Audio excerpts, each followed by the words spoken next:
2021. Those that have joined us know that this is a continuing our series of virtual meetings due to the governor declaring a peacetime emergency in response to COVID-19. And we are conducting this meeting under Minnesota statutes section 13D.021. If you are tuning in through a public channel and would like to make any comment or question, fortunately, we do not have the capacity to have actual live comments, but please email us at public.info@metc.state.mn.us, and we will make sure we respond in a timely manner. Due to the virtual nature of the meeting, we're going to continue with roll calls. And as a way to determine a quorum, I believe Liz will now call the roll. Atlas Ingebretson.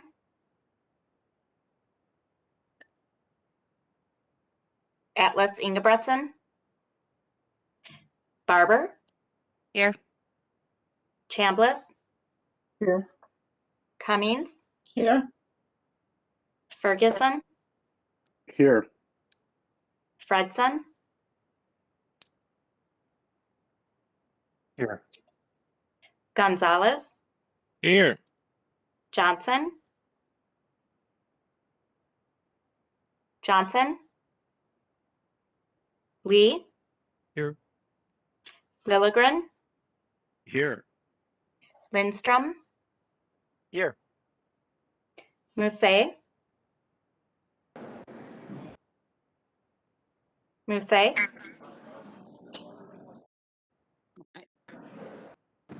Sterner. Here. Vento. Surprisingly, I'm here and on time. Wolf. Here. Zurin. Present. Cherzelli. I'm here. Musa is here too. And Musa is here too. Hello, Abdi. Thank you. Welcome everybody. We have a quorum. And now, unless I hear an objection or an amendment, I will consider the agenda to be approved, which brings us on to the minutes. And this is the minutes from March 24th, 2021. That was sent out in advance. Is there a motion to approve the minutes? This is Sterner. I'd make a motion to approve the minutes. Thank you, Phil. Any second? Vento seconds. Thank you. Any discussion, corrections? Hearing none. Liz, please call the roll. Atlas Ingebretson. Barber. Aye. Chambliss. Aye. Cummings. Aye. Ferguson. Aye. Fredson. Aye. Gonzalez. Aye. Johnson. Lee. Aye. Lilligren. Aye. Lindstrom. Aye. Mousset. Aye. Sterner. Aye. Vento. Aye. Wolf. Aye. Zurin. Aye. And Cherzelli. Aye. The minutes are approved, which brings us to our first business item, which is a joint reports from the Transportation Management and Community Development Committees. And I believe that's you, Councilmember Ferguson.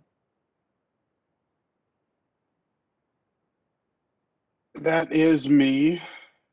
We have a we have a present. We should go through that business item. I'm sorry. So this business item is a first quarter budget amendment, and I need to find my notes. I apologize. Not at all. I should have warned you, Queen. Yeah, I'm not seeing it in my notes, so we'll make it up as we go here. Sorry. So this is the budget amendment. It is the budget amendment for the first quarter. The Metropolitan Council authorizes the 2021 Unified Budget Amendment as indicated in accordance with the attached tables. The proposed amendments were reviewed by the Transportation Committee at its March 22nd, 2021 meeting, and the proposed amendment was reviewed by the Management Committee at its March 24th, 2021 meeting, and the proposed amendment was reviewed at the Community Development Committee meeting on the April 5th, 2021 meeting. So the proposed action is that the Metropolitan Council authorizes the 2021 unified budget as indicated in accordance with the attached tables. As posted. And as Is posted. there a second? Second by Lee. Thank you. Any discussion? All right, Liz. Atlas Ingebretson, Barber, Aye. Chambliss, Aye. Cummings, Aye. Ferguson, Aye. Fredson, Aye. Gonzalez, Aye. Johnson, Lee, Aye. Lilligren, Aye. Lindstrom, Aye. Musse, Aye. Sterner, Aye. Vento,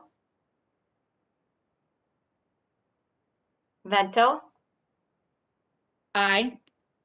Wolf, Aye. Zurin, Aye.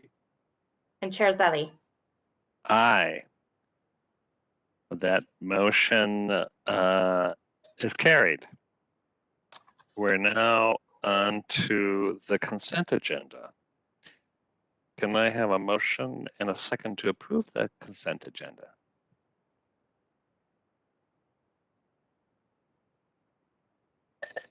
Cummings moves approval. Thank you. Seconded by Ferguson. Thank you. Any discussion?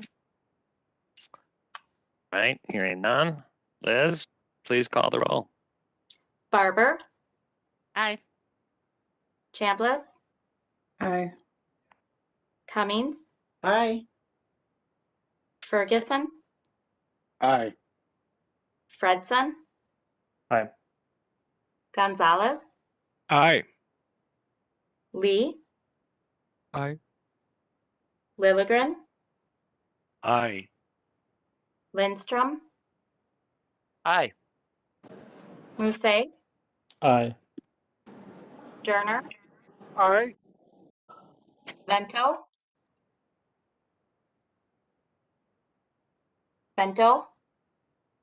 Aye. Wolf, Aye. Zurin, Aye. Zurin's Chair aye. Zelli. Aye. All right, that motion carried. Round of standing committees. Community Development has no reports. But next up is the Environment Committee. Councilmember Lindstrom. Thanks, Mr. Chair and council members. We've got a big project before you this afternoon, $14 million project in Minneapolis. This is business item 2021-90.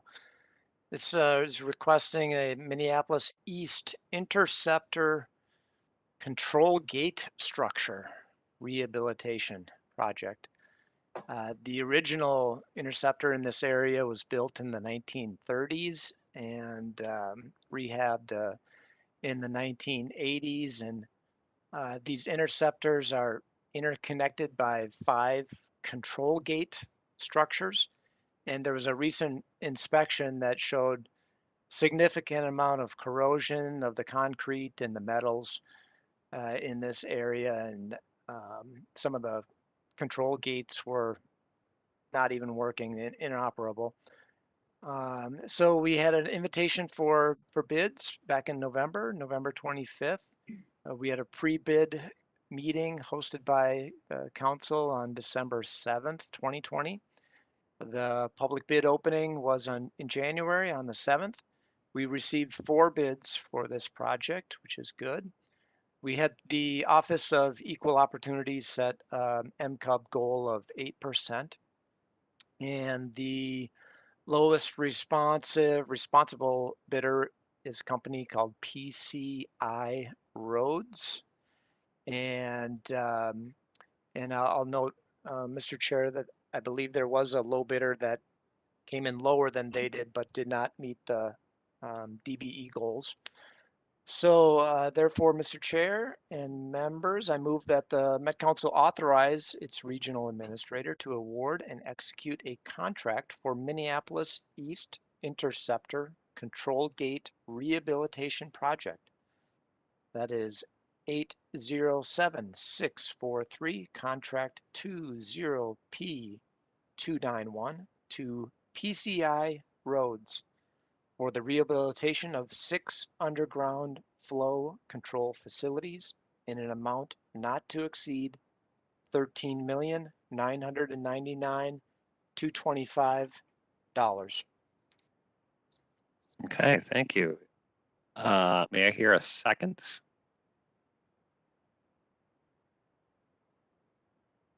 Fredson, I'll second. Thank you, Councilmember Fredson. Any discussion? Go ahead, Chris.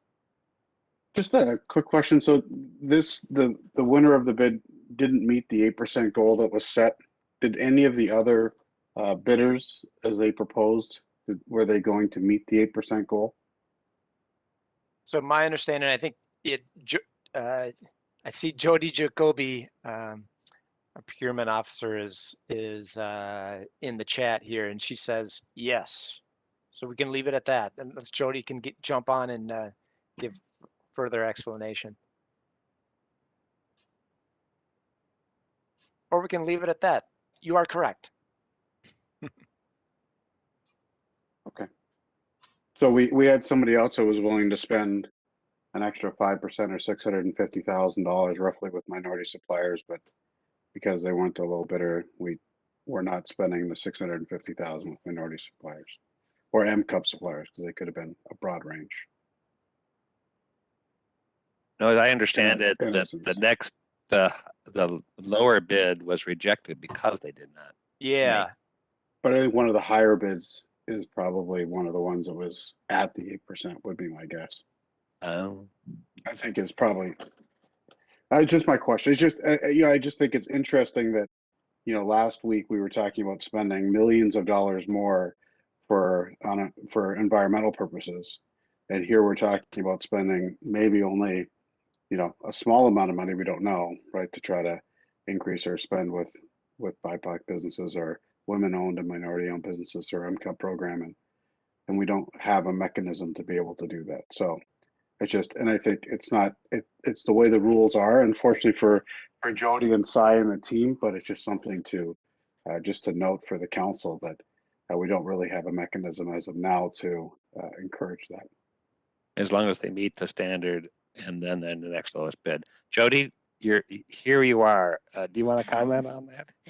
Mr. Chair, committee members, just to answer the question, there were 4 bids for this project, and the low bid was non-responsive because they did not meet the commitment or demonstrate the good faith efforts for MCUB. And so the next low, which was PCI Roads, which council member just presented on, or chair did, is that they did meet the goal, 4.5% at the time of bid. In fact, they exceeded it. So that's why the award is recommended to the second bidder because they were both responsive. They met all the requirements of the bid and determined to be responsible. Right, but the goal set was 8%, right? Not the 4.5. Yes. Yes, Mr. Chair and Councilmember Ferguson, the goal was 8%, and they PCI Roads was able to demonstrate good faith effort to satisfy the commitment. Right. And was there another bidder that was able to, in their good faith efforts, to be at 8% or higher? Mr. Chair, Councilmember Ferguson, I don't have that information at this time, but I can get it and send it to you. Great, thanks. Okay, good discussion. Any other questions on this discussion? Go ahead, Councilmember Chambliss. Yeah, I just wanted to know, could you provide any specifics about what was missing in terms of the responsiveness for the one bid that didn't get accepted? Mr. Chair, committee members, I can answer Sure, that go ahead. question. Again, Jody Jacoby, Director of Procurement Department. There was a DBE or an MCUB goal set for this project of 8%. And if the bidder does not meet the commitment, then the next step is to submit the good faith effort documentation to demonstrate their commitment toward meeting the goal. And so after the Office of Equal Opportunity reviewed the information, they determined the good faith effort wasn't sufficient to allow an award at a commitment lower than that. So that's why they were deemed not responsive, because they didn't have the commitment or the good faith effort to document their due diligence toward meeting the MCUB goal. Okay, Mr. I Chair, think, oh, go ahead, go ahead. I'm sorry, I wanted to interject, Mr. Chair, council members, and add Go ahead, additional Cy. context. This is Cy Jordan, Director of Equal Opportunity. Thank you, Jody, for that explanation. So I wanted to respond to the comments in general. So we do, in this particular contract, look at the lowest bidder first. We have improved our processes to ask for all bidders to submit their good faith efforts at the time of bid if they are not intending to meet the goal. So they either state, one, they can meet the goal, and two, if they cannot meet the goal, they all need to submit their good faith efforts at the time of bid.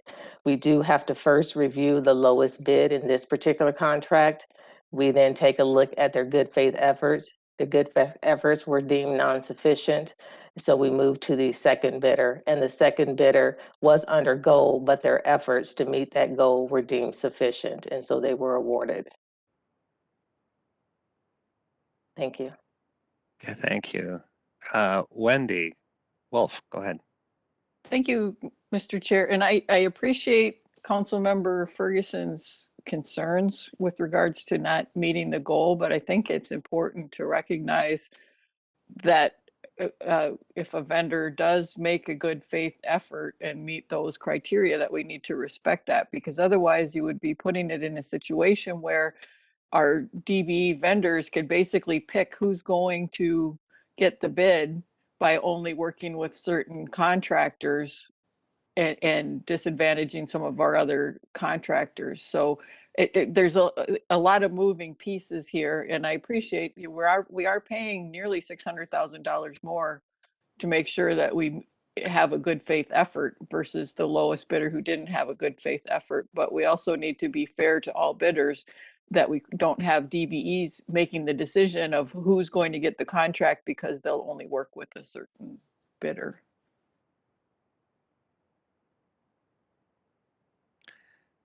Okay, Councilmember Chambliss, did you have one more comment?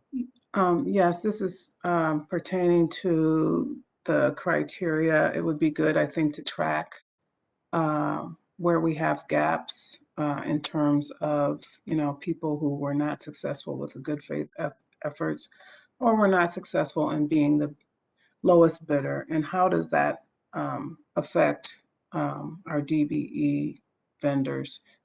it's really important so that if there does need to be an adjustment to the criteria, we'll at least have that information, and it'll be easier to kind of evaluate. You know, perhaps there needs to be, instead of just a straight lowest bid, you know, there maybe needs to be like a range where they can go in or out of that to give a little bit more wiggle room or whatever it is to help expand opportunities.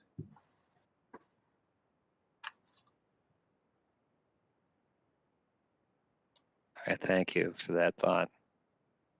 And I've also would just suggest myself that the evaluation of what really makes a good faith effort is takes some scrutiny, and I appreciate Cy Jordan's comments because sometimes a contractor can just show a series of faxes they sent out, and that is not the good faith effort. So it really has to be real.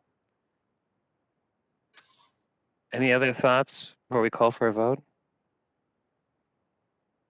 All right, Liz, please call the roll. Barber, Aye. Chambliss, Aye. Cummings, Aye. Ferguson, Aye. Fredson, Aye. Gonzalez, Aye. Lee, Aye. Lilligren, Aye. Lindstrom, Aye. Musse, Aye. Sterner, Aye. Bento, Aye. Wolf, Aye. Zurin, Aye. and Chair Zelli. Aye. That motion is carried. We're on to the management committee. Back to you, Councilmember Ferguson. So for this business item, I think we have a presentation.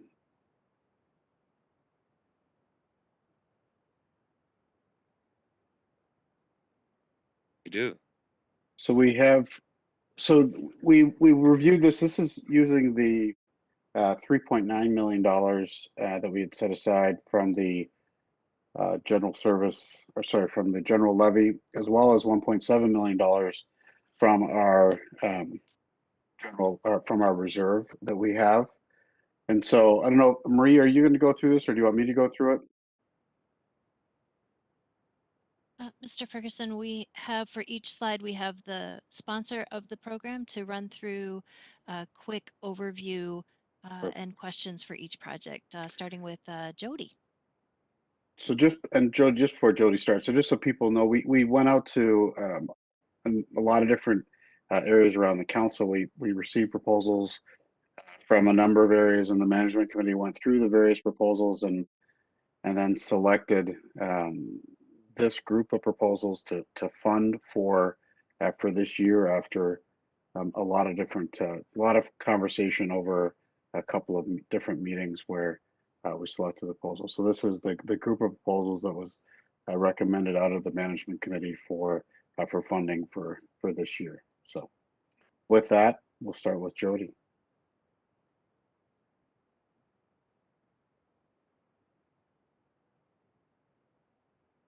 Council member, Chair, Council member, this is Cy Jordan, Director of Equal Opportunity. I'll be starting off the presentation around the advancing equity in the region for our combined efforts with the Office of Equal Opportunity and Human Resources and Procurement. Jody Jacoby has joined me here today as well to present.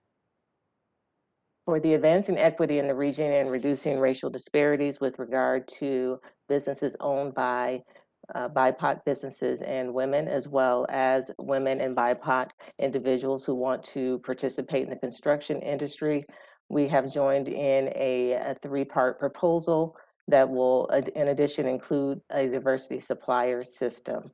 This proposal will also advance the ongoing activity that we have conducted around the council of increasing micro purchases for the threshold for MCUB businesses, instituting MCUB Select, and also setting bolder contracting goals.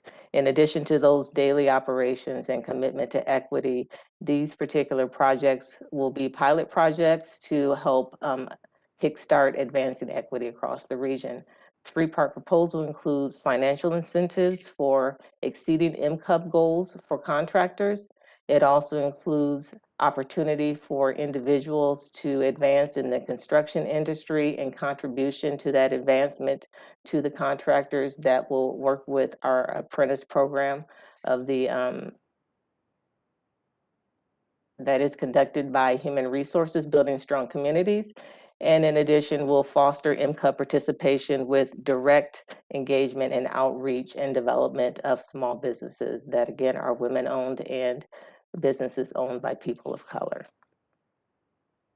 This collaborative proposal, again, includes those three components in addition to the diversity supplier system that we will be implementing in 2021.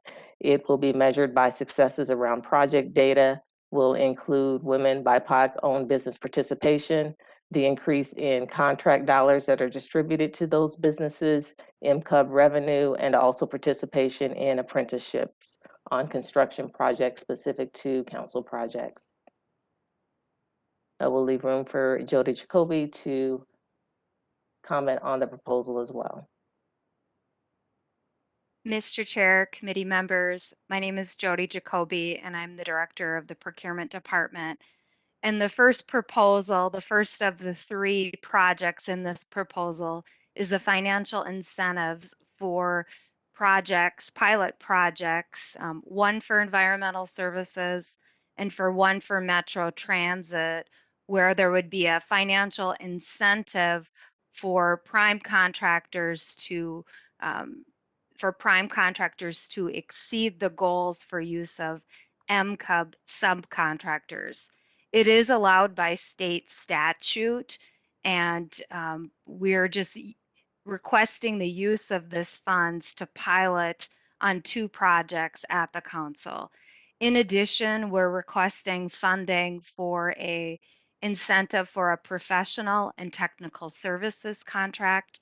And we believe that we have the ability to measure success and collect data to report back on the project. The second initiative in more detail is the council contractor tech training incentives, and that will be a pilot program, again, using our Building Strong Communities. We propose to have 12 individuals that will receive appropriate on-the-job training, and we will incentivize contractors for the direct work with those participants from the Building Strong Communities program.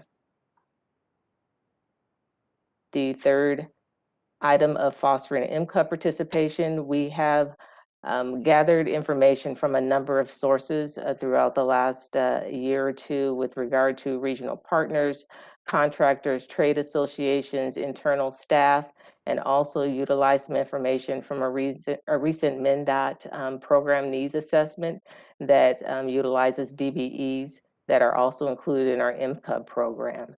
And with that information, we have developed a new unit for engagement, development, and outreach. And we will utilize $175,000 to support that effort. We'll open it for any questions, I believe, either now or at the end of the presentation. Maybe, Mr. Chair, maybe we'll hold questions till the end, and then we'll give everyone an opportunity to see sort of the package of things that are coming forward, and then they can ask questions. I think that's a good idea. Let's get the whole picture so we can go through the different proposals. Thank you. Next slide, Greg.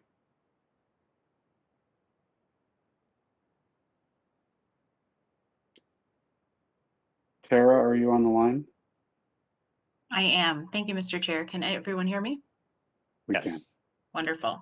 I'm here to share an existing program we have that we already use as effectively as possible to address inequities in the region in the housing realm. And that is, of course, our local housing incentives account program, which exists to help communities achieve their locally adopted affordable housing goals.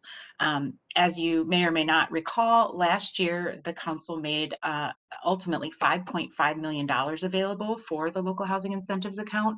That was more than twice of what had ever been made available for LHIA since its creation in 1995. And we spent all of that 5.5 million, and yet many projects were left unfunded. And so despite the very gracious creation of $4 million being made available through the local Livable Communities Act funds and reserves available for programming, there is still a dire need to address a full range of housing choices across the entire region. And so we are proposing a request of $4 million to add to that for a total of $8 million available in LHIA funding for 2021. One of the benefits of this proposal is that we don't have to add any capacity or work. We can simply plug the money into the need and the system for addressing that need that we pool with the Minnesota Housing's consolidated request for proposals, and simply plug that money in on projects that are already well vetted and ready to go. We always prioritize our funding as much as possible to address the deepest affordability needs, the increased geographic scope of affordable housing choice in the region, and units for special populations, including those that are living in unsheltered situations or experiencing homelessness frequently. We can track the impact of this by looking at the number of new units that are affordable compared to the forecasted need for additional affordable housing, which exists in our own Thrive document, as well as each individual community's comprehensive plan at the local level. We can measure the number of units preserved, whether they are naturally occurring or have a contract expiring that puts the affordability of the units at risk, compared to the number of housing cost burden households or households that are spending more than 30% of their income toward housing, to see how we're addressing existing need. And we can absolutely and do track disparities in housing stability across the region, but we're working with our colleagues in research to make sure that we are providing the best assessment of the impact of our funds on those trends. Even with $8 million in LHIA funding, it will remain a very small part of the overall affordable housing funding available through Minnesota Housing's consolidated RFP, but we can absolutely track where our dollars go and how they meet our priorities for LHIA funding. That's all I have for you, but happy to take questions. Next, we have an Environmental Services Youth Job Skills Program.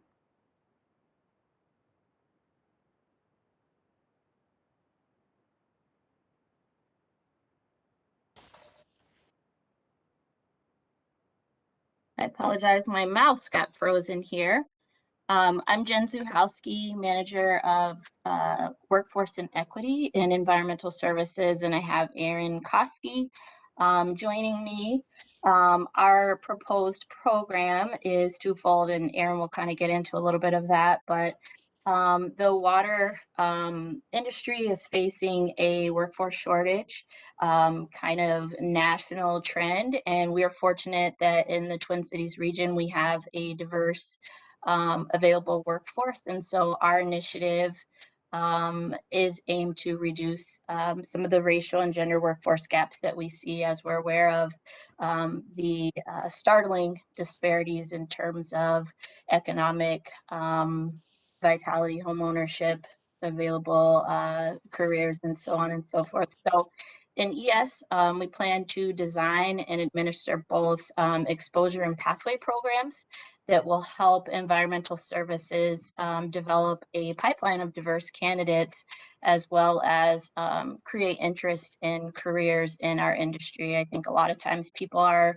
unaware of the very important work that in the region in a multitude of the careers. So spanning from wastewater collection and treatment to our water supply planning, to our capital programs, so on and so forth. So Aaron, do you want to take it over, or I'm happy to keep on talking? Thank you, Jen. Just briefly, what this initiative will fund are 2 programmatic models that will help supplement and prepare a readied applicant pool for ES technical positions. One is going to focus on high school age individuals, and this will be an exposure program to expose them to all the careers, both STEM as well as operational, in the water industry. That will be sandwiched by 2 other cohorts designed for young adults who already meet the current minimum qualifications or most of the qualifications for current frontline positions.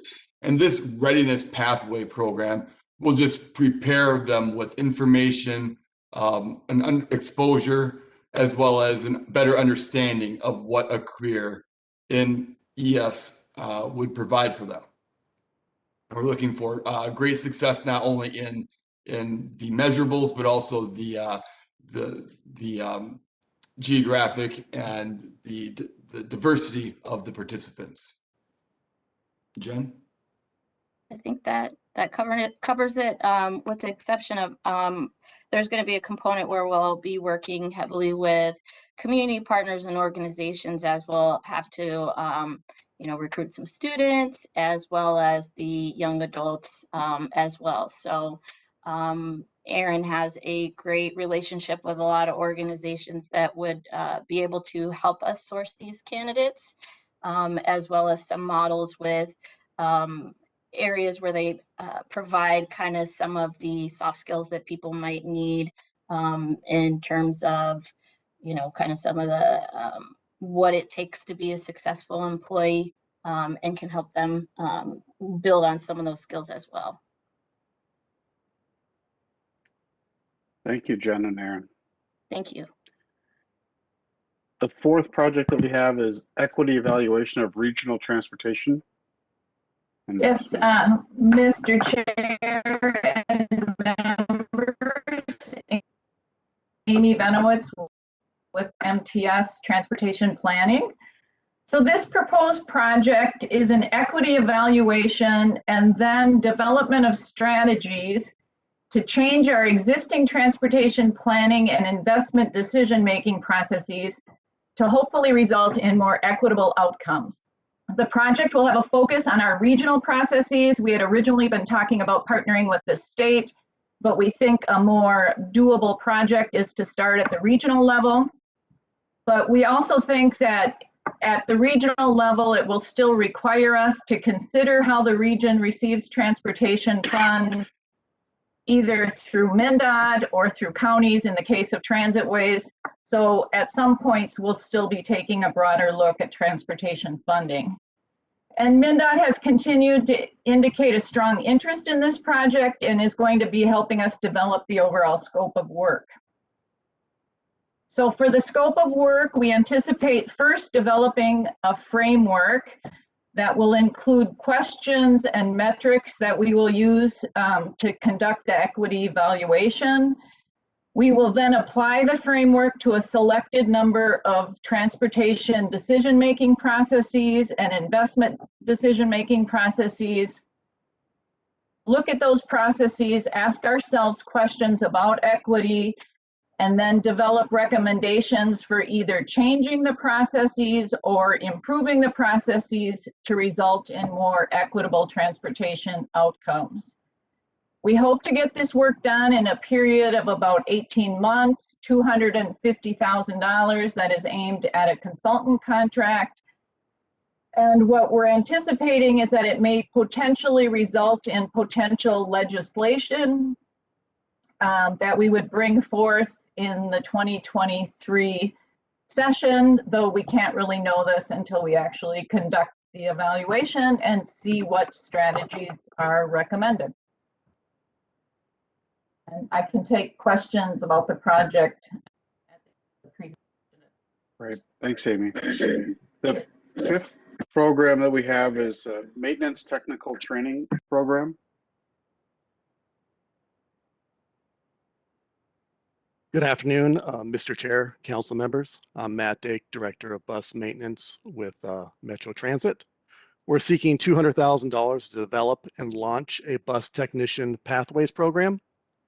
This program will reduce barriers and increase the success of individuals pursuing a career as a bus mechanic technician. The program will be 18 months in length and will provide both current employees and members of the communities we serve comprehensive training that will lead to a full-time mechanic technician position within Metro Transit. Bus maintenance and workforce development has developed many professional and personal networks throughout our time with the MTT program we had before what we're proposing here. So we'll be able to leverage those networks and seek individuals to participate in this program. We hope to fill all of our technician program or all of our technician vacancies moving forward through this bus technician pathway program. We have a good sense of what our attrition rate is, and with that, we can set up our goals for class size and hopefully fill all of our technician vacancies through this program. At least 50% of the participants will be external from the communities we serve. We have a goal of at least 25% of the participants being women. 80% of the participants complete the program and become technicians within Metro Transit. And 100% of the individuals who are hired, we have a goal of them all passing their probation period. Thank you. Thank you. The sixth project that we have is expanding our multicultural marketing reach and frequency. Bruce and Jessica. Yes, good afternoon, Chair Zelli and council members. I'm Bruce Howard, Director of Marketing and Transit Information at Metro Transit. Along with me is Jessica Cross, Market Development Specialist, and also a member of the Metro Transit Equity and Inclusion team. And we are here with a grant request in the amount of $150,000. As Councilmember Ferguson said, we're calling expanding our multicultural marketing reach and frequency. And so the idea here is to strengthen Metro Transit's marketing to more effectively and consistently reach and resonate with our diverse communities that we serve. And I will say that we do invest in some multicultural marketing approaches today. And by that, I mean we are targeting segments of the total population based on ethnic background using specific community press, radio, TV, those types of things. But with our, I'll call relatively limited marketing budget, it does make it difficult for us to maintain ongoing marketing in all of the diverse ethnic communities. And so this grant would then help us expand that marketing reach and frequency in those communities. And Jessica is going to talk very briefly about the projects that we have lined up. Well, the first thing we would propose is multicultural focus groups to better determine how BIPOC communities access information and consume media. We're looking at year-long contracts with multicultural media so we can, like Bruce said, have a consistent and sustained presence in these various markets, and also build relationships and build trust and credibility within communities and really focus on partnerships that we can mine their expertise, demonstrate that we value these markets. The Creative Service Collaboration Fund, it would pursue creative partnerships with BIPOC illustrators and artists, art groups, videographers, photographers, to increase the diversity in our visual language in Metro Transit.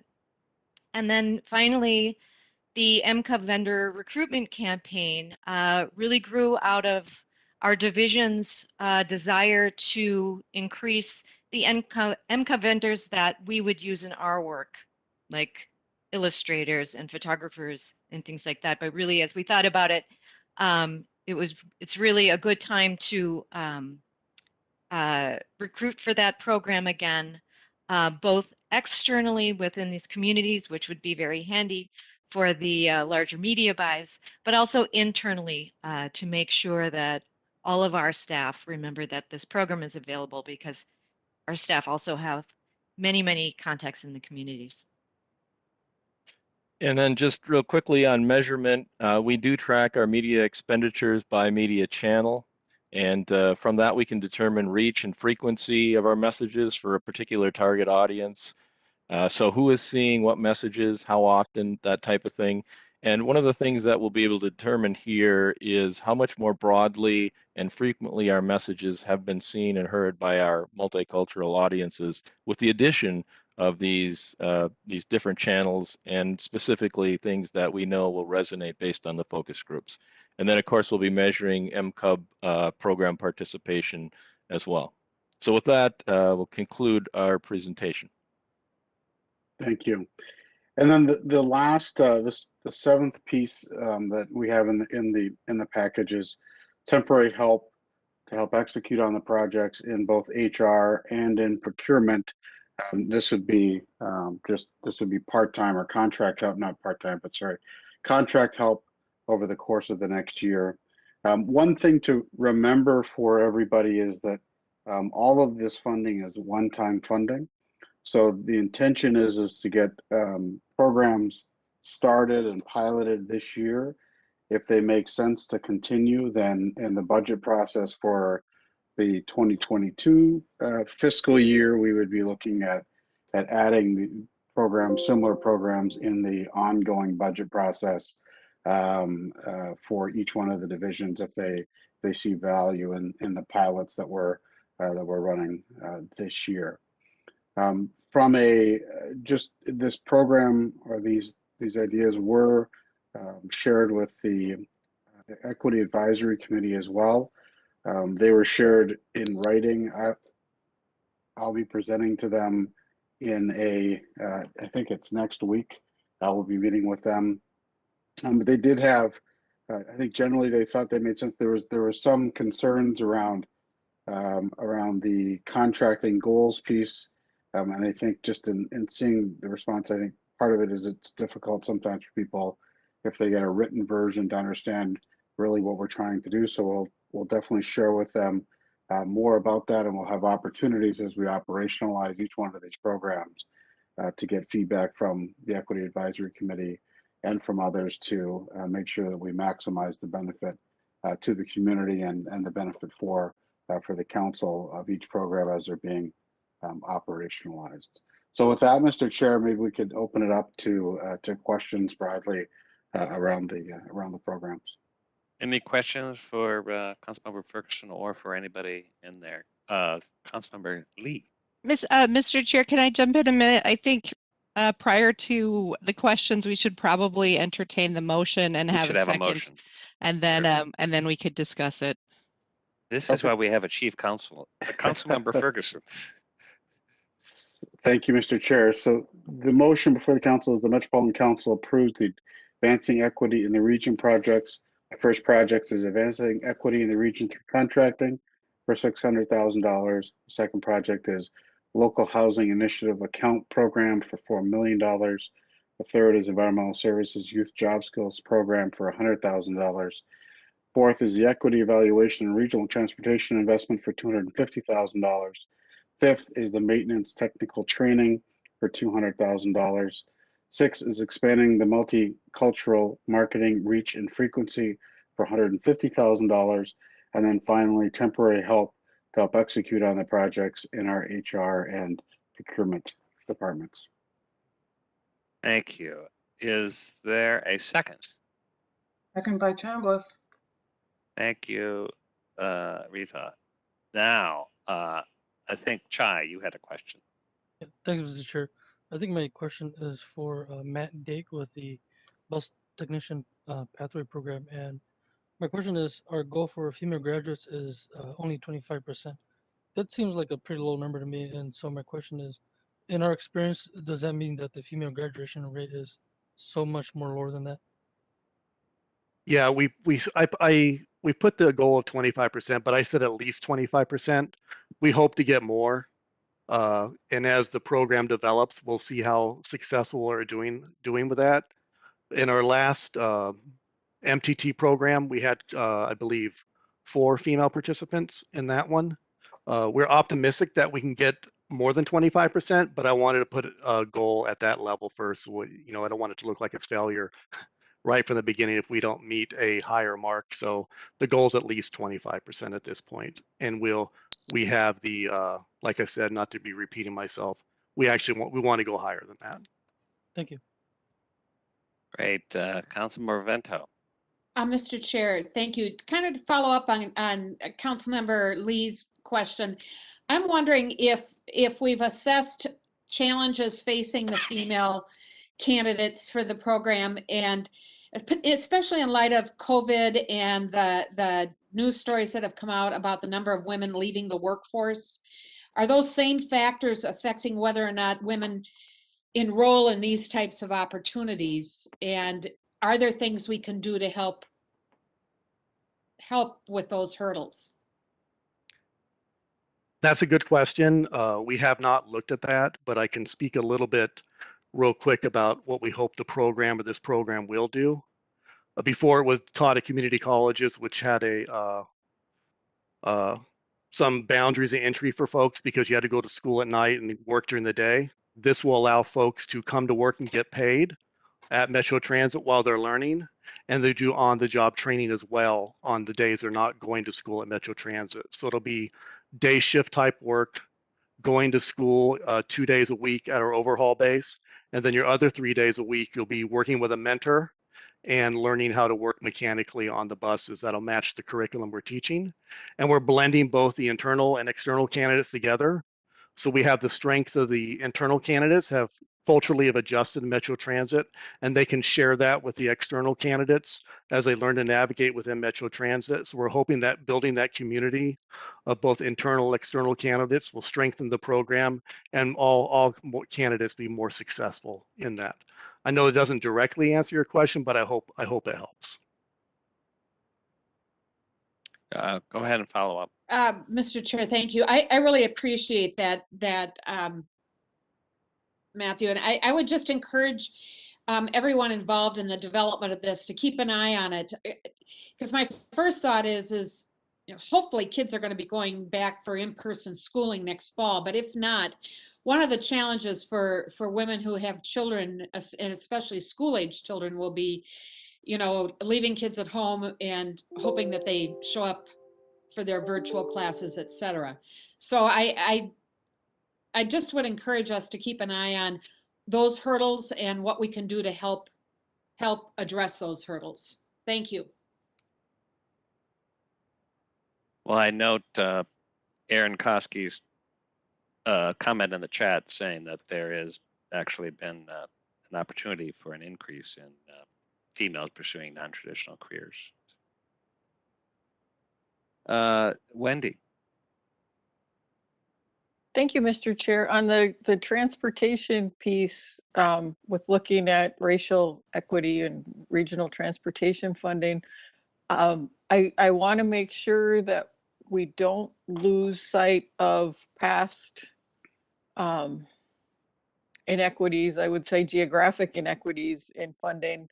I've been working on transportation stuff since the late 90s, and back when I was a Lakeville City Council member, Lakeville was paying the biggest share of regional projects with local money because the regional money just doesn't trickle down. And now with the county having the sales tax, there's less of a burden on cities for county highways, but they're still expected to participate financially in these projects that are providing regional transportation benefit. And I want to make sure that we don't kind of gloss over those issues and only look at racial things, but look at the system as a whole, because it's been brought up for a long time and it seems to keep getting sort of pushed away of, well, you know, that doesn't, it's not important, doesn't really matter.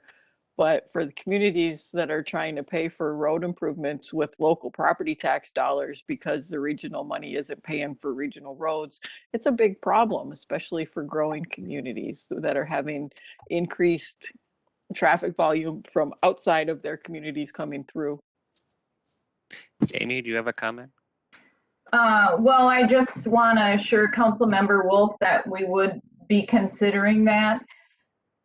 As I said, the first step in the process really is going to be developing this framework, which is the equity questions that we're going to be asking ourselves about our processes, but then also metrics that we need to use to kind of determine equity.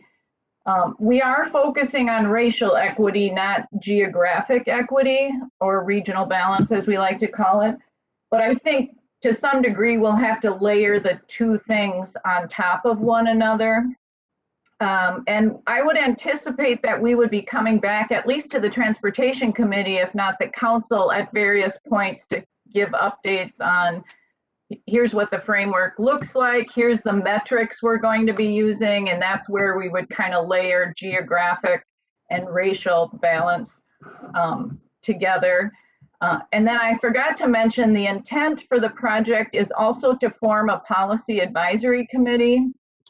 And the policy advisory committee will be informing us along the way too on the appropriateness of the framework, the exact processes that we should use to apply the framework, and then prioritizing the final recommendations.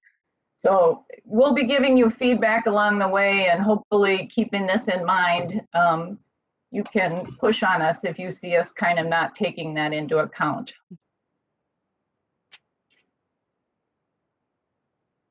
Councilmember Barber. Thank you, Mr. Chair. Just a kind of a follow-up to some of that. Every time we go through the regional solicitation process, this is something that we do look at TAB. Definitely geographic balance comes into play. In fact, one project was awarded to one county to this time to ensure that all counties got something in certain categories. And but it's something that's it's always a definite part of the discussion as we look at allocating those federal funds. Great, thank you. Councilmember Chambliss. Thanks. I'm really glad there's going to be a policy advisory committee. That's really important to ensuring that whatever we're developing has strength and has expertise in meeting the criteria. And I'm really happy about the STEM program, exposing our youth to opportunities in technology is so important. My early years in my career, I focused on internship programs where people were able to be successful, including myself, coming from an internship program myself. So, this is exciting work, and it's really good to be working with staff that is excited about this work as well. And it really seems the staff is excited about this work. It's great. Any other comment? Mr. Councilmember Sterner, Phil. Thank you, Chair. I just had one question regarding the training program. Would this be a training program on fuel cell buses, electric buses, and hybrids, or are we just going to have a training program on the diesels that we currently have? Will they be ready for the 21st century on their technology and mechanical program? Yes, Mr. Chair, council members, the training program will, it's like start with the basics, shop safety, tool identification, how do you extract a broken bolt. Then we move on to steering, suspension, air systems and brakes, which are the basics for safety of a vehicle. Then we'll progress to diesel, and we'll have components on hybrid technology, electrical and electronics, and a piece on battery electric buses. That's a high level vision of the program. Thank you very much. Appreciate it. You're welcome. All right. Let's see. Councilmember Fredson. Thank you, Chair. Yeah, I just wanted to say thank you to Councilmember Ferguson, everyone on the management committee and on staff who worked on this proposal, all really powerful proposals on, I think, priorities that stand out that need to be addressed, and whether it's workforce or equity or affordable housing. And then specifically, just my day job, I work for the laborers union. We're a construction union. A lot of people don't know this, but in order to be a laborer, you have to be hired by a contractor. And I can't think of a bigger challenge for the construction industry than the need to bring more women into construction. And so if we can provide contractors with an incentive to bring more women into construction, I think that is a huge win for all of us. So just want to thank you all for your work and looking forward to voting for this.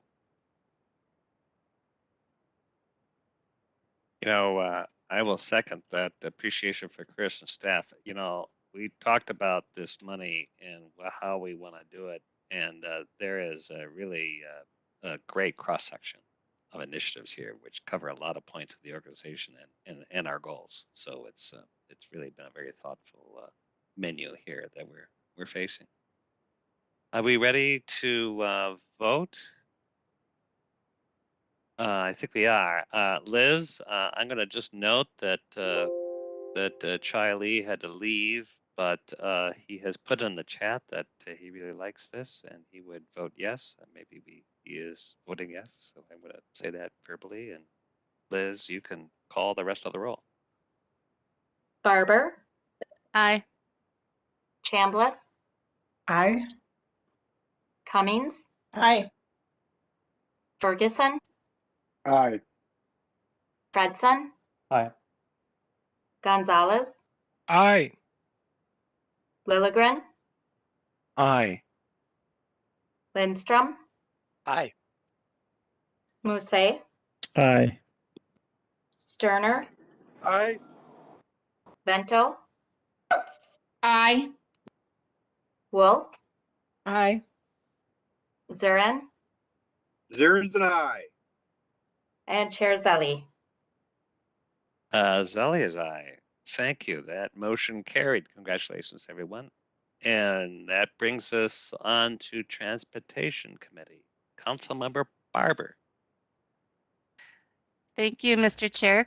Mr. Chair, council members, this is business item 2021-49. It's for executing a Southwest LRT change order for London McCrossin joint venture for work related to the construction of a corridor protection barrier and to authorize a change in the change order authority. As part of the agreement with BNSF, the Southwest LRT project is constructing a corridor protection barrier along BNSF's Wayzata subdivision rail line in Minneapolis.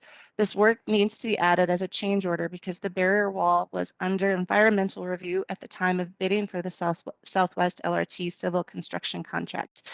The change order will include work that will be performed by DBE firms such that the contractor, London McCrossin Joint Venture, will continue to maintain a 16% DBE participation for the overall contract. LMJV's current participation is over 20%. The funding for this change order is included in the project budget, and we have Jim Alexander here to give us a presentation on this ahead of the motion. Welcome, Mr. Alexander. All right, thank you, Mr. Chair, Councilmember Barber, and council members. So we have a short PowerPoint to go through. You may recall back, I think it was March 17, where we gave an update to the committee of the whole and talked about a couple of issues. This is one of them. So Greg, if you could move on to slide 2. So business item 2021-43 regards the change order that Councilmember Barber had just mentioned. Now, this is an extension of the corridor protection that we already had in the plans, and it's along that Wayzata subdivision that BNSF owns, as was indicated. And I guess this is a requirement of the railroad. So next slide there, Greg. So as was mentioned, this was contemplated some time ago as we were working through the agreement with BNSF, but as we finalized that agreement, we are already going through the civil construction procurement, and really in partnership with the county, we had determined that we were going to go ahead and proceed with that procurement, knowing that we would have to have this as a change order. And the environmental review was subsequently completed shortly afterward, and we've been working for quite some time with the LMJV, the contractor who's doing the civil work on the Southwest LRT project, to get to a change order. number. And so we're talking about this piece tonight. Next slide, please. So to get you oriented, this is the project layout, 14.5 miles, where I've got circled up in the eastern part is where the location of the corridor protection barrier will be located. Next slide, please. So this gives you a little more appreciation. Essentially, it runs from our Bryn Mawr station up through just about Glenwood Avenue, where we come up and out of the rail corridor and land up to the Royalston Avenue Farmers Market Station. So all told, that dashed line is about 1.4 miles. As I indicated, the corridor protection that we're adding, it essentially runs from about I-94, you can see running up and down the slide there out to Bryn Mawr, so a little over a mile. Next slide, please. So this is a depiction of what that wall looked like at the Bassett Creek Valley Station. There was some comment at the Transportation Committee about the coloring. Just know that we needed to go through a community-led effort to kind of assess what this wall would look like. A lot of concern from the community members what this barrier wall would be appearing in the rail corridor. So we did an extensive review and got some input from community members. And one of them was to make a darker colored concrete wall. I would add that is not really a significant cost driver to this element, but is something that we did commit to do. Down below, you can see the cross section. Now the corridor protection wall, you can see kind of off to the left a little bit. It may not seem like much here. It's about 10 feet high on the freight rail side. Know that below ground, there's significant foundations. We have nearly 600 drilled shafts to support this wall. And the reason being is it needs to provide enough lateral resistance should a freight train derail and hit the wall and prevent from any materials from going into the LRT guideway. Next slide, please. So as was mentioned by Councilmember Barber, this business item is really two items. It's the change order itself, but it's also to increase the cumulative change order authority under Council Procurement Procedure 14-1A, Section 2.1.2.23 as identified in the business item. So here are the numbers here with the original contract that we had with London McCrossin, just under 800,000, that's 799.5, and the original change order authority, which is per council procedure, is that 10% amount, 79.9. And then the value of change order authority executed to date is just about 46 million, and we have a remaining of 33 million, or about 34 million before this change order is in effect. And so what we are asking here is that we seek approval for the change order itself of 82.6 million, but also increase that change order authority by that same amount, 10.3%, to give us a total change order authority of 20.33%. Next slide, please, Greg. So here's the action. Councilmember Barber, I don't know if you want me to say this or this your line. I'll be glad to repeat it. I think that's Councilmember Barber's. Yeah, I can That's roll what I with it thought. so we Okay. don't have to both say it.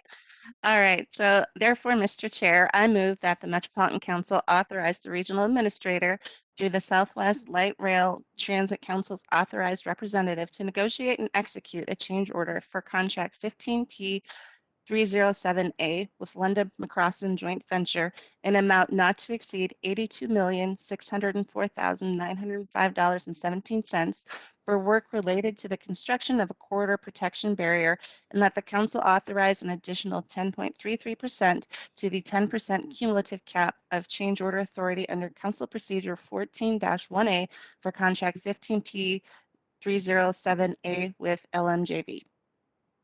Thank you very much, Councilmember Barber. Is there a second to this motion? Cummings, second. Thank you, Councilmember Cummings. And we can open up for questions or comments or anything else that you would like to add, Jim Alexander. Go ahead, Chris. Or you might be muted. Sorry, I think Councilmember Cummings was before me, but. Well, I was reading from left to right. Oh, Go sorry. ahead. No. Either way, go ahead, Molly. You start. Thank you, Mr. Chair. Thank you, Chris. I made some comments when this came up at the transportation meeting, but I would like to make some comments to the entire council. I have worked on this for many years, SWLRT, as a Hopkins City Council member, and then as mayor, and now on the Met Council. As we all know, it's the largest infrastructure project that the state has ever taken on, and it will have huge benefits, not just for the 5 communities or the region, but really the entire state. And it is just such an important part of a robust multimodal transportation system that we are building. I think the complexity of the project cannot be overstated. Laying down a 15-mile light rail corridor next to operating heavy rail, constructing bridges, overpasses, tunnels, retaining walls, all of the elements that are needed is just monumental. So this is a route that's already lined with homes, businesses, heavily traveled streets, very popular bike and ped trails. And all of this has to continue to operate. We're not in the wide open spaces where we can just lay it down and go. Everything has to continue to operate.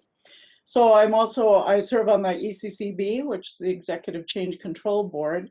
And so the Met Council and our partners, Hennepin County, have representatives on this group, and we meet twice a month, and their stated purpose is to ensure the orderly and appropriate coordination of significant changes to the project baseline costs.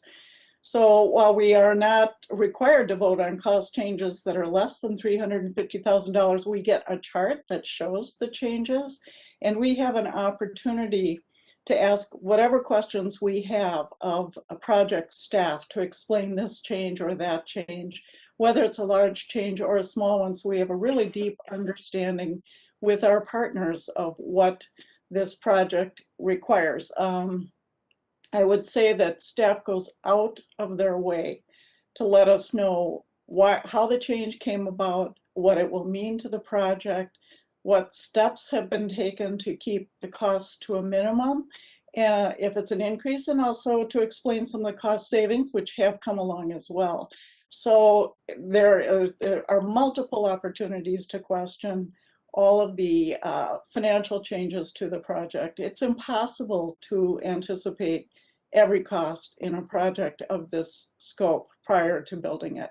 So while this is a large change order, I would say that under the leadership of Jim Alexander and his staff, I have absolutely no reservations about the importance, the need, and the timing of this request. Thank you for those comments, and also thank you for your deep engagement in this project. Councilmember Cummings is not kidding when there's deep analysis and participation from Hennepin County staff, commissioners, and certainly on our side as well. Councilmember Ferguson. Thank you, Mr. Chair. I just had a question about if this authorization is fully utilized, how close does that put us to expending all of our contingency on the project? How much additional contingency do we have above the $161 or $162 million in change orders? Yes, Mr. Chair, council members, this will take us down to 5% of contingency after this is in effect. Okay. And Mr. Chair, I would also just share that we did at management committee, we found out today that we created a little bit more contingency for the project by having a very successful bond offering and saving the project about $35 million in interest costs, which I'm not sure exactly how that gets accounted for, but it probably helps in creating a little bit more buffer in one pocket or another. So Mary and Mark Thompson and Marie Henderson and others did a phenomenal job of getting that bond offering done at really incredibly great rates. So it helps projects and helps fund other changes that will inevitably happen as we continue to finish this project. Thank you for mentioning that. And yesterday was a good day in the markets. And congratulations, Mary and your staff, that project can use it. Any other questions? We're ready for a vote. All right, Liz, call the roll. Barber. Aye. Chambliss, Aye. Cummings, Aye. Ferguson, Aye. Fredson, Aye. Gonzalez, Aye. Lilligren, Aye. Lindstrom, Aye. Musse, Aye. Sterner, Aye. Vento, Aye. Wolf, Aye. Zurin, Aye. Chair Zelli. Aye. That motion carried. I think you have one more, Councilmember Barber. I do. Thank you, Mr. Chair. Mr. Chair, council members, business item number 2021-85 SW is to request for the council to authorize the regional administrator to award and execute contract 19P385B with DuoGuard Industries Incorporated for the fabrication and delivery of station shelters for BRT and enhanced bus stops. The shelter is a key component of BRT station design. In addition to providing protection from the elements, it also includes amenities such as heat, light, seating, and security, and provides for a higher quality service.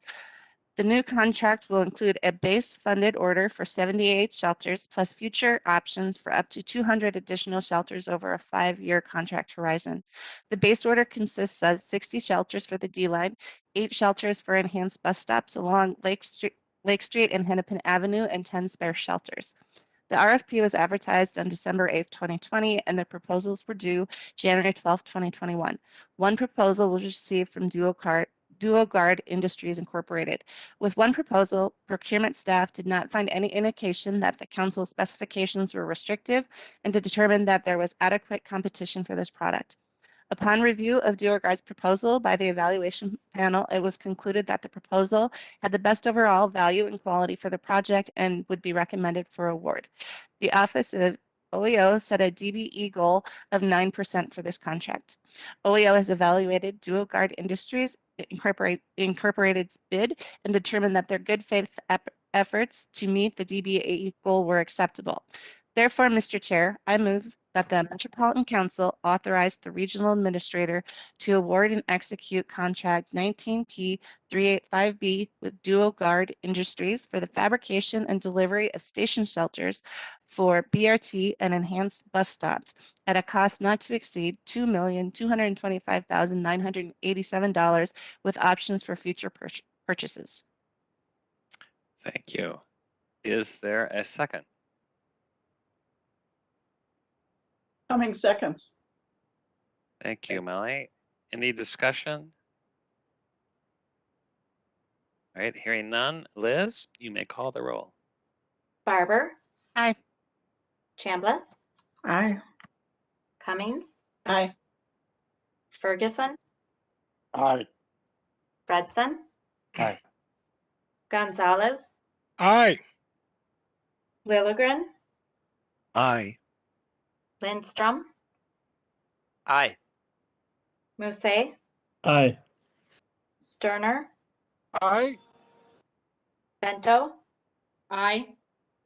Wolf, Aye. Zurin, Aaron's an aye. and Chair Zelli. Aye. That motion carried. Thank you, everybody. And that brings us to other business and really 3 motions relating to work groups. Let me just say generally about this subject, just a couple of things. One is we've been evaluating and thinking about the use of work groups in the council and its history and how we want to go forward. So I really appreciate those that have been engaged in those conversations, both with me and with staff. Just as a reminder, council bylaws actually specifically establishes and allows for work groups to assist in performing duties and responsibilities. And but it's really important to note that work groups are distinguished from council committees, and in that they are not for taking any action, as in voting for policies. They're really not there to establish any policy. They're there for three things. One is to actually help implementation of council strategies, identification of issues that require further analysis, and measuring and helping set goals to measure outcomes. So specifically, we're going to consider, and we will kind of look at these actions to continue some existing work groups and to establish a new one. There to kind of provide a forum for work with council staff. One, implement council strategies for housing goals, livable community act programs, and homelessness. Two, provide feedback to staff and council on transportation projects and initiatives as they are progressing. And then three, to better understand inequitable outcomes and embed racial equity work in our culture and our programs. These are all very strong and important goals for the council, but I kind of want to really kind of establish a broad understanding that these are not subcommittees. They do not make decisions of the council, nor do they preview council actions.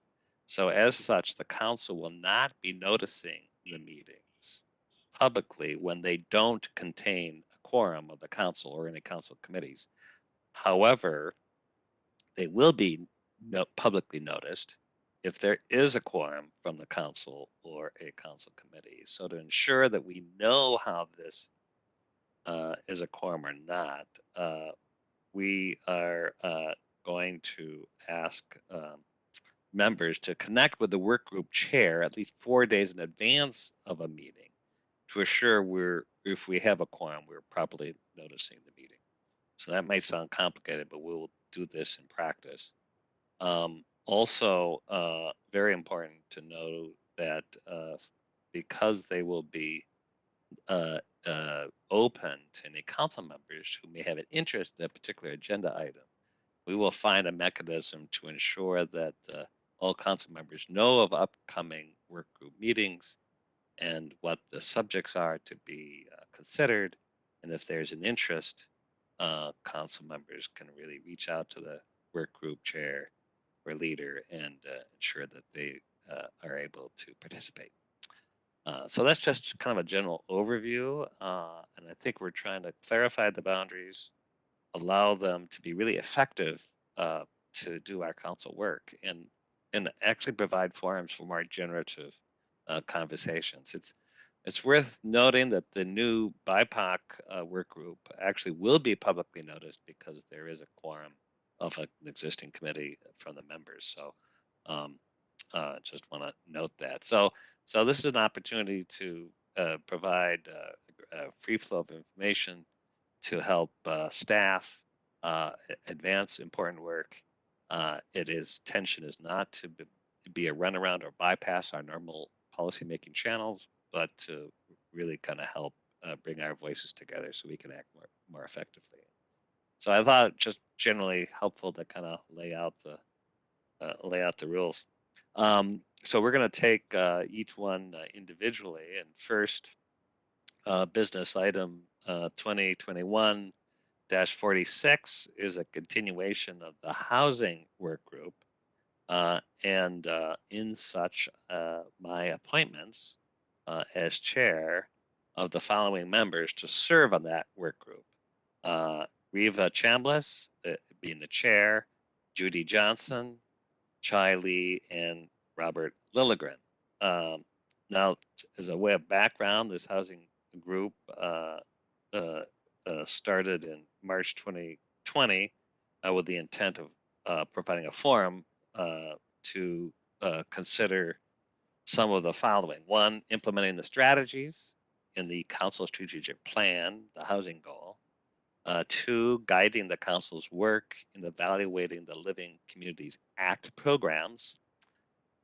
Three, guiding the council's work in addressing homelessness. And four, identifying emerging issues for the council's consideration.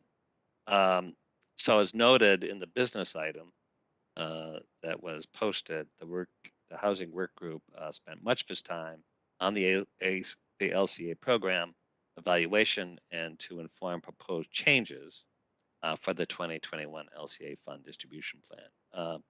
Further progress on the strategic plan housing strategies was reported at the development committee, and it was linked to that business item. Because this work continues, there are several additional projects and initiatives identified under the housing goal in the strategic plan, and there's a continued need to have the forum kind of help provide feedback and guide some of this work. The group will not be making formal decisions. The group will continue to provide reports and will make any of its thinking available to the Community Development Committee and the Council on the following items: progress on the implementation of strategies identified in the Council's strategic plan housing goal, continued support and refinement of criteria for the Livable Communities Act programs, and report on emerging housing issues and recommendations on action steps to take. The housing group would continue through December 31st, 2022, unless the council determines it should be continued for an additional period of time, and that is entirely possible and would receive further consideration at that time. So here's my motion. Thank you for listening to my long preamble. I propose the Metropolitan Council approve the following recommendation: continue an internal housing work group through December 31, 2022, and appoint the following members to serve on the work group: Reva Chambliss, Chair; Judy Johnson, Chai Lee, and Robert Lilligren. So with that, unless there is a objection, I would invite a motion to move that recommendation. Bento moves approval. Is there a second? Cummings seconds. Okay, any comments or questions on that? Councilmember Wolf. Thank you, Mr. Chair, and I appreciate the clarification of the process so that other council members can know what's going on in the meetings and get a chance to listen if it's a item of concern or interest. I appreciate the transparent process that we're going to have. I do have questions about a couple of the items in the strategic plan that the housing group would look at. Is that something that I should take up with the chair once this reappointment goes through, or community development director, or is that something we talk about as a group, or how does that work? I think both myself as council chair and then the chair of the work group would be a good place to have that conversation, and we can certainly report to the community development committee as well about any concerns. Thank you. Any other questions, thoughts? All right, hearing none. Liz, are you still there? Yes, I am. Excellent. Call the roll. Barber. Aye. Chambliss. Aye. Cummings. Aye. Ferguson. Aye. Fredson. Aye. Lilligren. Aye. Lindstrom. Aye. Musse. Aye. Sterner. Aye. Vento. Aye. Wolf. Aye. Zurin. Aye. Chair Zelli. Aye. That motion carried. Francisco next up- Gonzalez votes yes. I didn't hear my name. Oh, There I you are. apologize. Thank you. We're saving you, Francisco, for the best for the end. All right, that brings us to our business item 2021-94, continuation of the transit policy work group and appointment of members. I appoint the following members to serve on the work group: Deb Barber, Chair; Judy Johnson; Robert Lilligren; and Peter Lindstrom. So this goes back to July 2019. Transportation Committee Chair Deb Barber began convening kind of a transit policy work group. And so this group typically has been meeting as many times as a couple of times a month, really talking about our Met Council's roles and responsibilities. The council members who comprise this group meet with the MTS staff as well as the Metro Transit staff, and they provide a range of topics of transit policy topics. The work group's discussions include sharing ideas, providing feedback to staff on various projects and initiatives, kind of as they're being formulated. As an example, the group discussed Metro Transit's Network Next plan and MTS's service allocation study at different points during the middle of these projects. The transit group does not develop or discuss business items, nor does the group make formal recommendations for Metro Council action. Instead, the council members serving on this group raise policy questions, identify considerations to help guide MTS's and Metro Transit's work. I will say it's really helpful, again, in this area to have real-time feedback as these programs are being developed, because there's so many different moving parts, and I know helpful for staff, but also helpful for reaching our goals.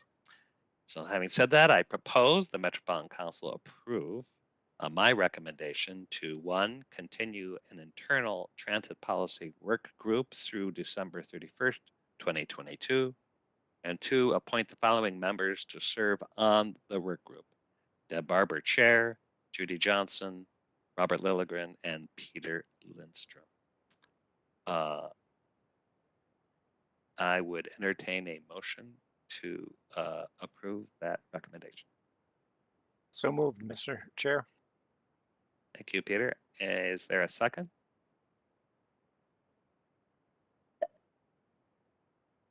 Cummings seconds. Thank you, Molly. Any discussion, question, comment? All right, hearing none. Liz, you may call the roll. Barber, Aye. Chambliss, Aye. Cummings, Aye. Ferguson, Aye. Fredson, Aye. Gonzalez, Aye. Lilligren, Aye. Lindstrom, Aye. Musse, Aye. Sterner, Aye. Bento, Aye. Wolf, Aye. Zurin, Aye. Chair Zelli. Aye, that motion carried. So our final item today is business item 2021-95, the establishment of a BIPOC work group, whose charge will expire on December 31st, 2022.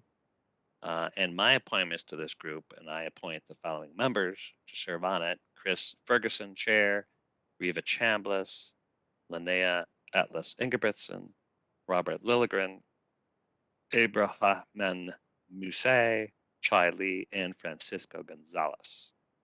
I want to point out that the expiration date was not part of the posted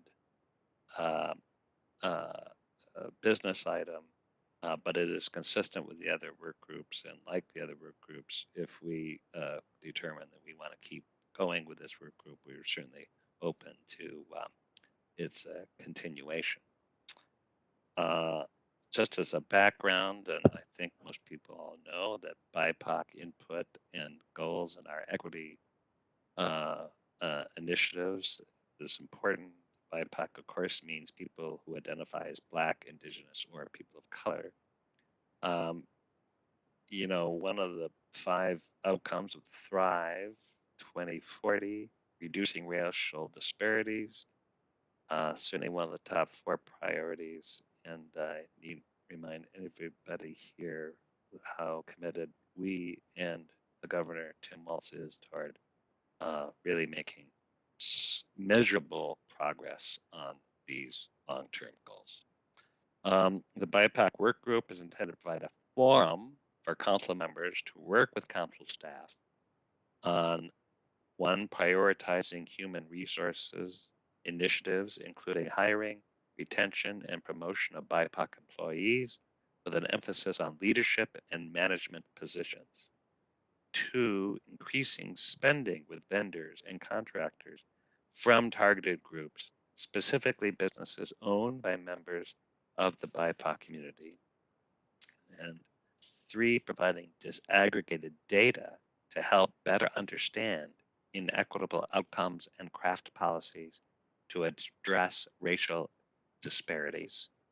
4, developing a theory of change and business case for equity to help position the Met Council to be a competitive employer, qualified grant applicant for external funding resources, and a regional leader working to reduce racial disparities. And finally, embedding racial equity work in the council's culture and our programs. This will be a council member-led group. This group, again, will not be making formal decisions, but it will be providing recommendations and an annual report to the management committee. So I would entertain a motion to approve that recommendations and those appointments. So moved. Thank you, Councilmember Ferguson. Is there a second? Lilligren seconds. Thank you, Robert. Any questions or comments? Councilmember Sterner, is that you? Thank you, Chair. I just was kind of wondering, there are some council members that are on 2 or more in these work groups, and there's some council members that aren't on any of them. I'm just kind of wondering the thought of that. Is it just skill level, or what's the thought how they're at that point then with the workload and such? I think the thinking there, and there is some that are on, some who are not on, and some that are on both. But on these particular issues, we found those that had particular expertise, talent, point of views regarding those issues. Again, the idea behind these work groups is to kind of help really go deeper into areas with some expertise and feedback, but it should not be excluding those that are not on a work group. I truly want to find ways that when you see agenda items, you can jump in and join these work groups. I myself have not all meetings, but I have joined the transit working group on occasion when they're discussing issues that I think are pretty interesting. So we need to work out a mechanism again to kind of find those the schedule of when they're meeting and what's being discussed, and really invite those that kind of have an interest to join in, and you know, in a year we'll see how it works. You know, it's we're always open to adjusting and feedback. Thank you, Chair. Any other comments there? All right, Liz, you can call the roll. Barber, Aye. Chambliss, Aye. Cummings, Aye. Ferguson, Aye. Fredson, Aye. Gonzalez, Aye. Lilligren, Aye. Lindstrom, Aye. Musse, Aye. Sterner, Aye. Vento, Aye. Wolf, Aye. Zurin, Aye. and Chair Zali. Aye. Well, that motion carried. I don't have any general reports. It is really good to see everybody. I saw one council member in person yesterday, and it looked so odd to see a person actually standing there in the flesh. So I'm really looking forward to a time, and I'm planning on a time when we can gather, and I will try to set a date pretty soon where we might have a little reception. I'm planning at least host all of us to get together, and maybe we might even be able to honor Meredith Faddis at that gathering. So as vaccinations start rolling in, and I'm really kind of seeing that coming soon. I obviously it does need to be said as often as possible, but I don't need to acknowledge what a hard time this is for our state, for our region. When we watch the national news and it's our home, it's not only our hometown. These are people we care about, and having worked with Mayor Elliott and thinking about what's happening at Brooklyn Center, and those of us who are really engaged in the Blue Line extension, this really comes to roost in all respects, and it really is both daunting and an honor that we're at my council, and we are right there with all these issues, even the ones we kind of been describing today, and so it is certainly a task, I think, that is important that we are doing what we're doing. So I just want to express my appreciation to all of you for showing up every day and doing this work.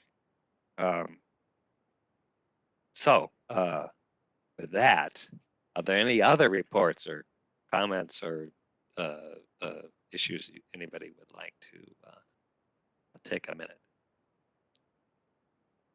Chris.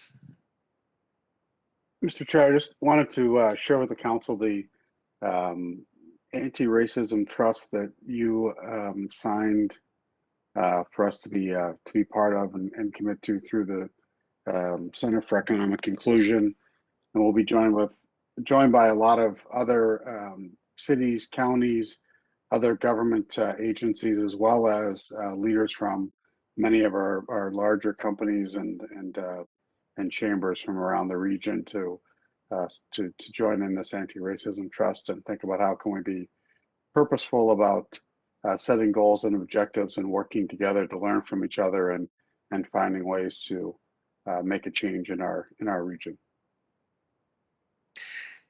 Thank you for mentioning that. And I, on behalf of the council, have signed to be a commitment to be part of this group, and it's not a signing to commit to goals, but it's signing that we are going to develop these goals and that we are going to be part of some accountability, that we will be a leader, as is really the goal, the strategy that we've all kind of signed up for. So there'll be more about that, and I'm really glad Chris is going to be at the meeting tomorrow, and we'll certainly have an opportunity to talk about that as well in the future.